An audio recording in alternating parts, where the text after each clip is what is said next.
Good day, brothers and sisters, and welcome to the Catholic Replies. We are thrilled and privileged to be having a discussion with one of the members of the clergy from the Roman Catholic Church here in the Archdiocese of Jaro in Iloilo City, Philippines. With Father Boy Celis from the Archdiocese of Jaro, Iloilo. Father Boy, thank you so much for the wonderful privilege of having you in the Catholic Replies. Father Boy, how long have you been in the priesthood ministry? I have been a priest for 47 years. Perfect. I'll be celebrating my 50th year in 3 years, and I'm expecting already to be retiring soon. On what seminary were you from?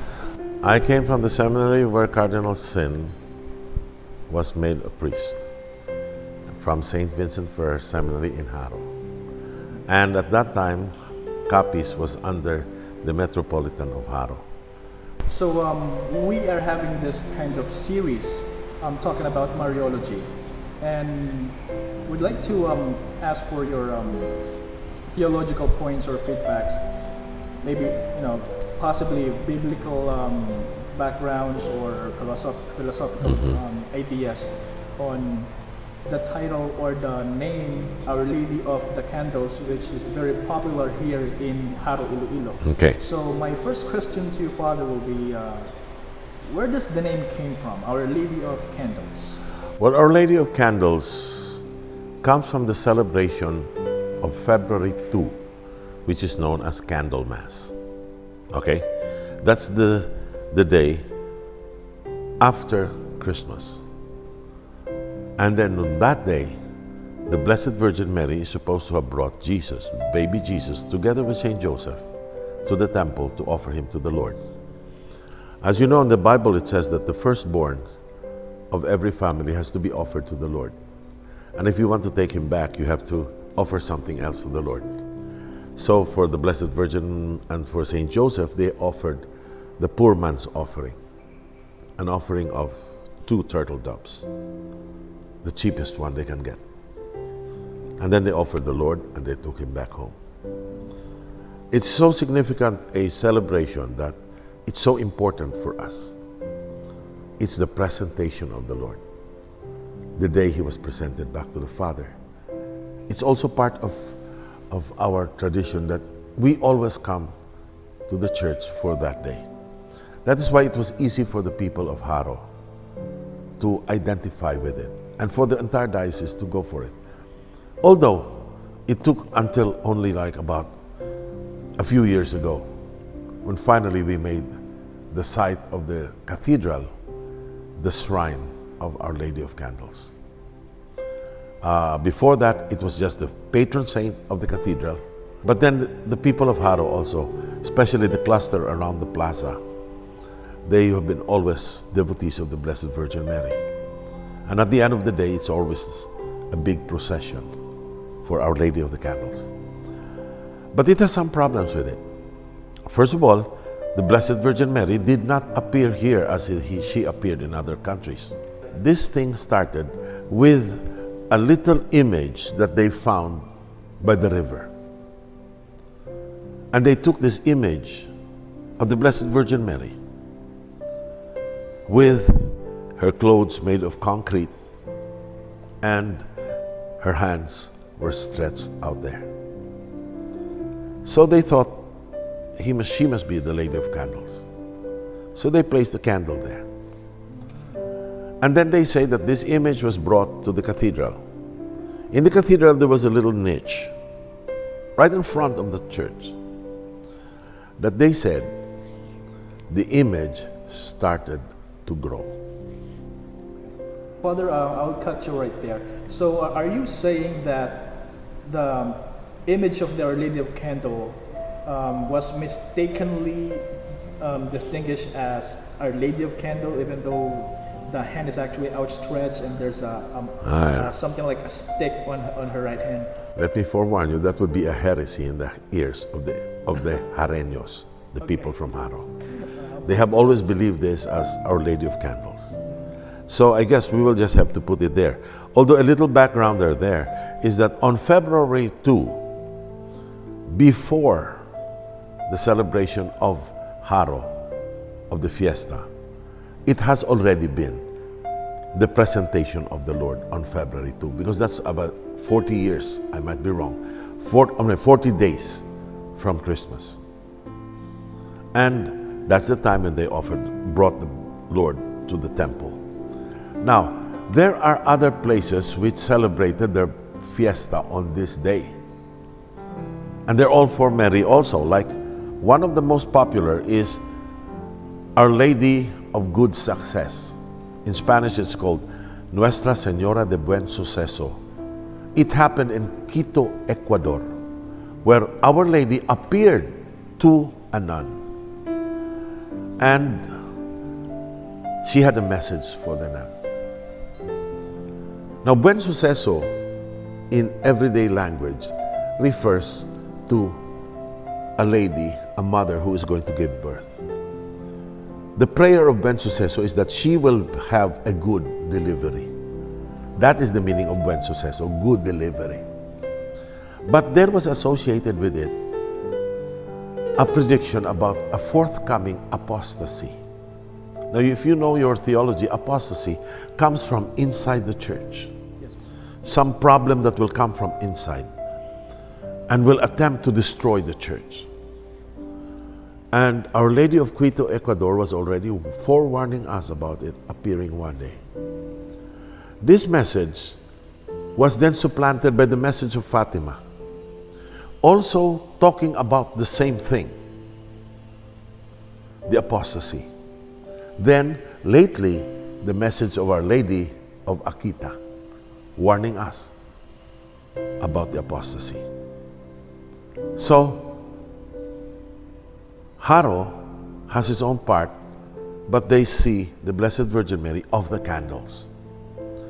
Now, I'm not too sure if candles really looked like that at the time of the Jewish people, or they had oil instead of candles.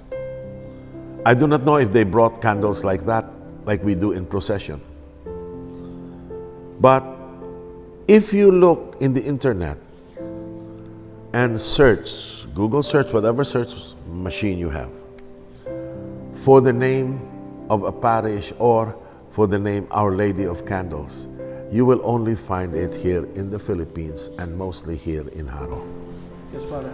I heard that it was the great John Paul II who personally crowned the image. Yeah, that was the reason for that. Was Cardinal Sin wanted to bring the Pope here to Iloilo.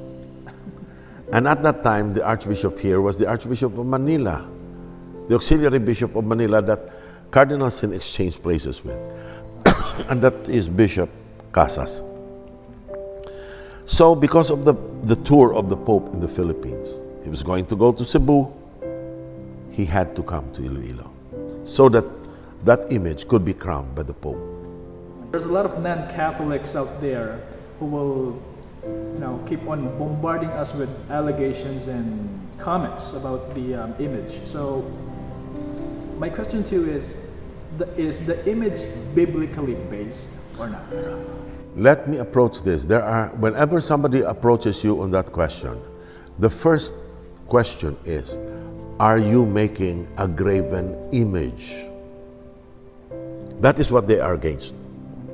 The graven image. We are making the image God. We are doing idolatry against the first commandment. In fact, the numbering of the commandments among the other religions that are against us, they've changed the numbering because they want one commandment to really say, thou shalt have no graven images. So they claim that we are doing graven images, the images of the saints, the crucifix with Jesus on it. They consider that the graven image.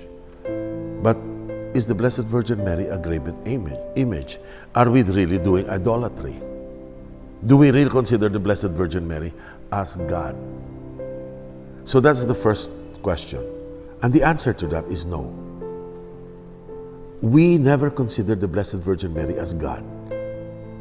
We consider her the first among all humans because of her faith and especially because of her humility. They do not understand that. But when we now talk about images, just per se, a simple image, my answer to that is, you do not know your scriptures very well. You do not know that Moses was instructed by God to make two images. The image of two seraphims on top of the Ark of the Covenant. The instruction was it must be made of gold. The two seraphims would be looking at each other. And they would look at each other in the eyes. Then why would this God want an image of a seraphim? And in the temple of the Jews, in the old temple that Solomon built, are they sure there were no images? Because I tell you, the more I listen and I look at the books written by the rabbis about the old church or old temple in Jerusalem made by Solomon, there were huge statues of angels. Ergo, the conclusion is God is not against statues as long as you do not make them gods. The thing that we are telling them, and we have been telling them this, we are not considering them gods, even the saints. And finally, the real answer to that is, don't ask the one watching whether I consider that image God. Ask the person kneeling down before that image if he or she is considering that God.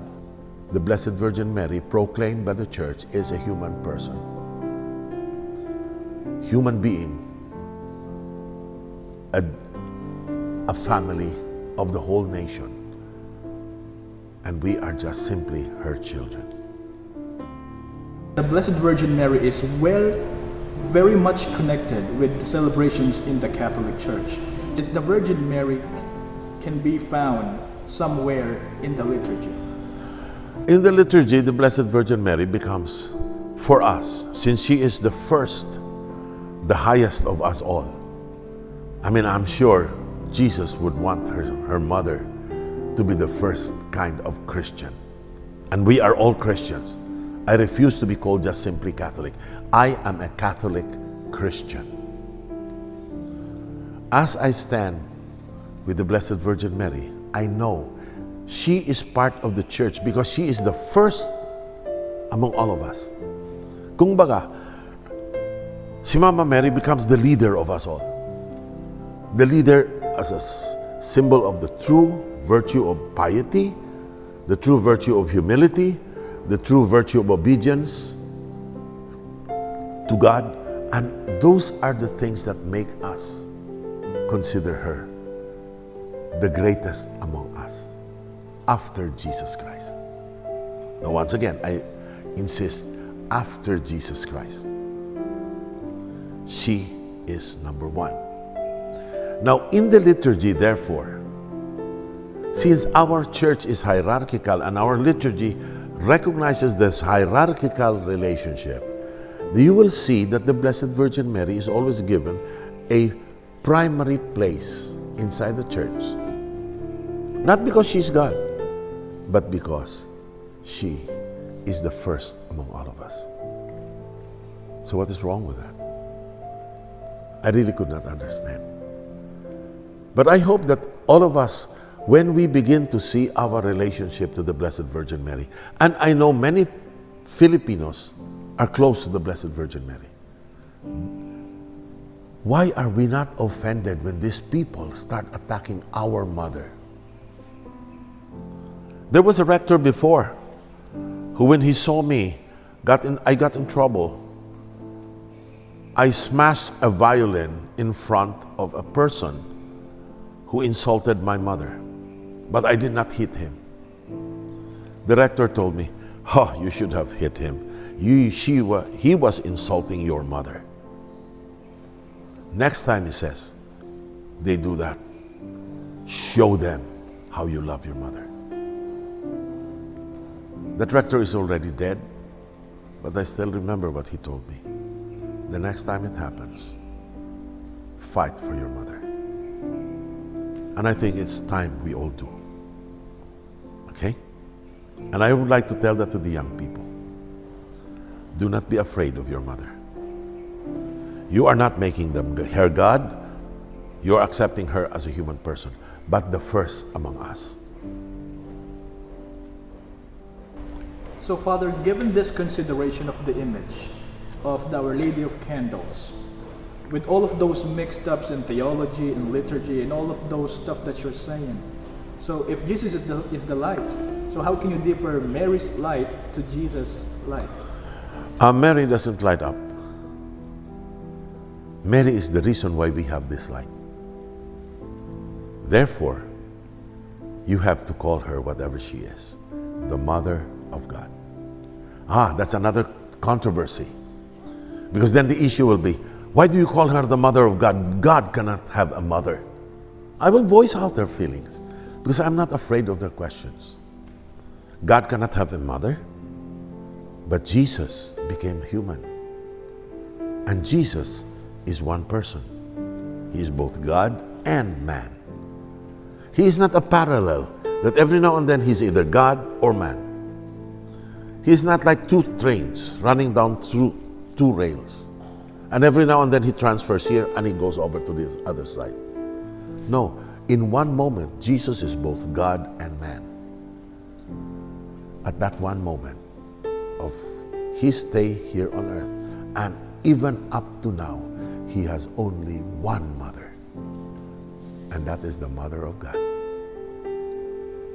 So you were saying that Mary is the Mother of God. Mm-hmm.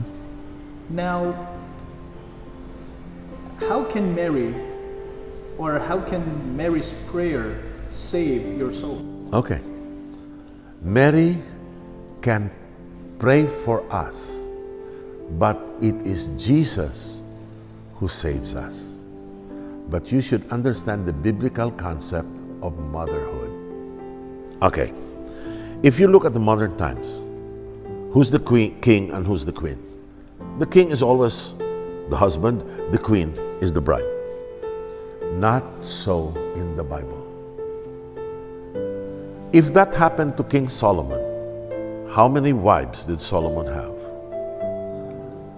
600. And how many concubines did he have? A lot more. If you made the queen the wife of Solomon, and these are all legal wives, if you made the wives of Solomon the queen, you'll have a civil war right away. The Jewish people do not have their wives as the queen. It is the mother who becomes the queen. That people have to understand. And whatever the mother asks, the son will give. Ask every Filipino that. Pag hiningi ng mother mo, will you give it? Of course. It's my mom. Now this is where she comes in. She is the queen mother, which is in the Bible, and which we have to understand from the Old Testament. Let us not be selective in our reading of the Bible, because I have a feeling some people do not want to read what is there. And that is the reason for all this quandary and these problems. The Blessed Virgin Mary was given to us to be our mother. There's no doubt about it, because Jesus said on the cross, "Woman, behold your son." And some people will say, "Oh yes, see? Tinawag niya si mother niya na woman." But that's what he always does. In the marriage feast of Cana, "Woman, what does that have to do with me when you're asking me to make more wine?" Woman. Why does he call him woman? Because Mary is the new Eve. If Jesus is the new Adam, Mary is the new Eve. And that is why Eve is the enemy of the devil. Be careful, those who hate our mother. It is Mary who is being placed against. Go to the book of Revelation and you will find it is Mary who gives birth, and before her birth, the dragon with 7 heads was running after her. She is the enemy of Satan. Satan is the enemy of our family. Whoever hates your mother is coming from the place where the enemy comes. Be careful of that. So, I just have to explain that because that is very important, and that is at the core of what we believe the Blessed Virgin to be. If eventually we will come to the conclusion that Mary is the mediatrix of all grace, it would mean that Mary is a good place to come in to get all the grace from God. Because one thing to know is that our Lord Jesus will always accommodate her. And that is the secret that every Filipino knows. For any of our problems, any of our controversies, any scandal that can come up to the church, we are sure we're only human. Still, our Blessed Virgin Mary has been given to us to be our mother. Your mother, my mother, and the mother of all who trust in her. There is no doubt about it. Nobody can say, oh no, she was only given for John. No. Woman, behold your son. Was the act of giving to John the motherhood of the Blessed Virgin Mary, and through John to all of us.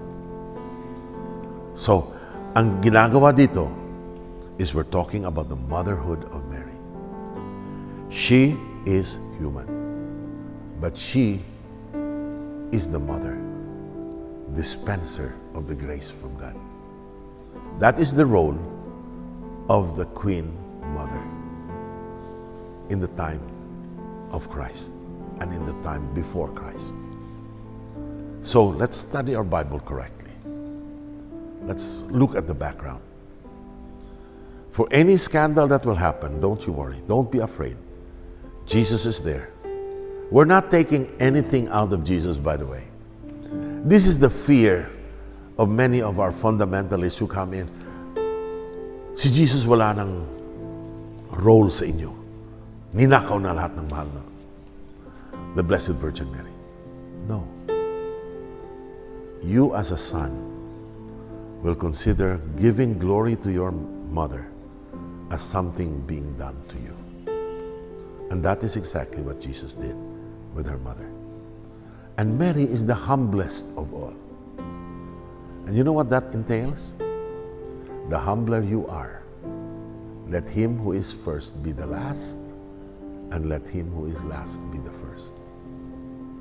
Has Mary attacked you with any of the scriptural texts? Oh, you who are so brilliant in your interpretation of the Bible, you who are so intellectually proud,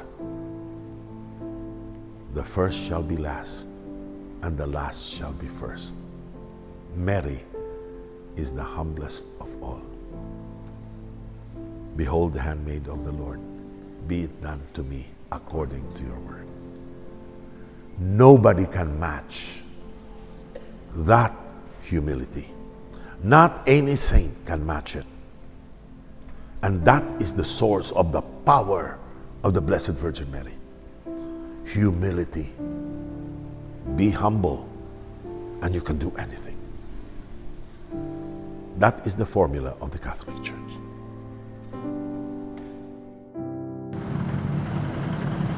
May Our Lady of the Candles bless us always.